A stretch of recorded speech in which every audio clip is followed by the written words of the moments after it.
يا مرحبا في محل الجود بالعود والطيب والدلة شمر على الموقف المشهود يا حظ منهم حسام الله وطيب المكارم وطيب العود عند المها وش يجي كله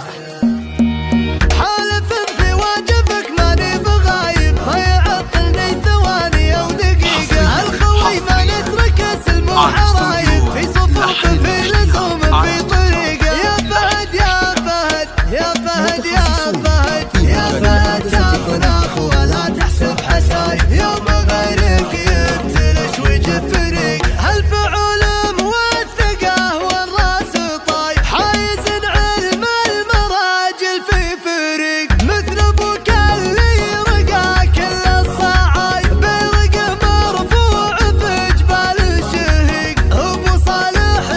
حضر سد النواي يجعل الموقف سهل ولا حريق ضيغمي عن الكرم ما هو بتايب كاسب الناموس ما ضيع طريق